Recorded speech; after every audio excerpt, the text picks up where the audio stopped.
All right, guys, it's a new week, and of course, in the second week of Fire and Ash being in theaters, we did get our confirmation of the Chris Evans trailer that played before it.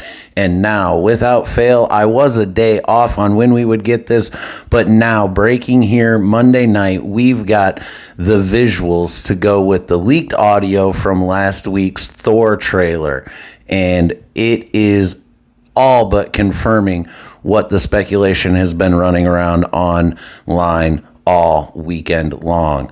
If you're new here, please like and subscribe. If you like Marvel news, we've got tons of it coming down the pipeline. I was actually in the middle of crafting a theory video that I hope to get out to you guys next week after watching Infinity and Endgame back to back this weekend.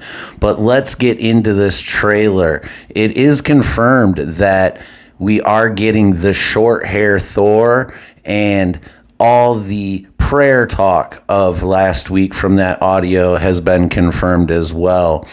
We also, I'm not going to show any of the images or any of those leaks. I would like to stay in this game a little longer and not get the Mouseketeers after me. So, but we will talk about it and we will discuss it, because I think there's a very key line in that prayer that is discussed. But we do see Thor in a bed area with Love, as he's starting to have this, starting this prayer, and then he's walking through the forest, which was described last week in the leaks as well, in that crazy 48 hours from last Monday. We do see him on his knees in front of Stormbreaker, praying to the All-Father to lengthen his thread, which is the way the Norse mythology works, is your thread doesn't get lengthened. Only the gods can control it from being cut or not. And he is only asking for his thread to be lengthened long enough to see Love again. Now, that's where the key line is. He doesn't say my love. He just says love. And at that key moment, you know he wants to see his child again. Now, with the Steve Rogers trailer, we only got visuals with the tags "Steve Rogers will return in Doomsday." We actually got some audio with the visual, which tells most of the story to that.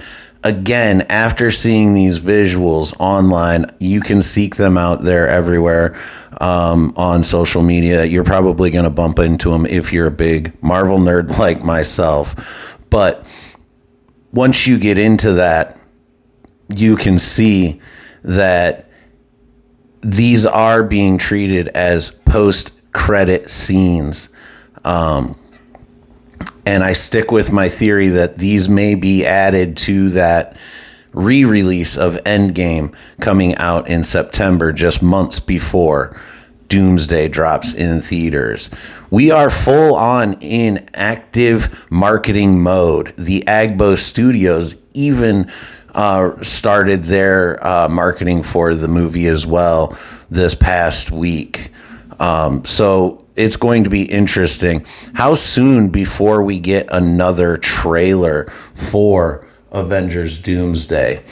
And my thought is, a lot of speculation last week online is that the 4 trailers would be Steve Rogers, Thor, because those 2 were leaked. The next one was speculated to be a Doom-centric trailer, with the 4th one being a culmination of all the teams kind of telling the full story.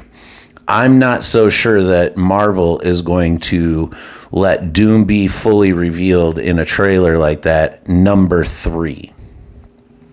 I'm not even 100% sure that it's going to be in number 4.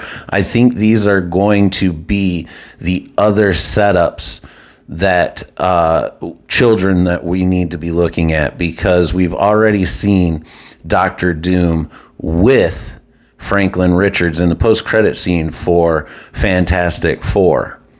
And then we see Steve Rogers with a child in that first trailer.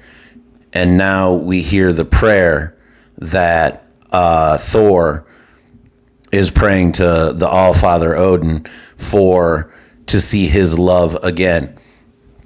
It's all in there. It's definitely going to be about the kids. I'm not sure. I'm still fresh, still brewing this one over, but this is the news breaking as of tonight. What are you guys' thoughts on the trailer structure? Do you agree with the way Marvel has been releasing this? And if this isn't the tease of Rue King Thor in the MCU, I don't know what is. Now, Thor 5 has been in development, so Chris Evans could come back to continue to play Thor, and most likely will. Doesn't mean we will see other versions of Thor and the Thor Corps. There's still Beta Ray Bill and several other versions that could come back. In the Secret Wars, a lot of the surviving characters and heroes lose their memories, and only a few start to remember. Rune King Thor may just be the one who remembers and starts the hero's journey in Secret Wars. But let me know what you guys' thoughts are. Have you checked out the trailer? What are your thoughts? What's your theory? So is Doctor Doom on a kidnapping spree, or is he just out collecting clients for a daycare? Let me know in the comments, guys, what you think. We are going to be working on a lot more Avengers Doomsday coverage as the movie ramps up, and we are still just a year out, guys. That is a long time. I am looking forward to pumping out more of these videos for you. So if you could just grab the like and subscribe, and we'll see you on the next one.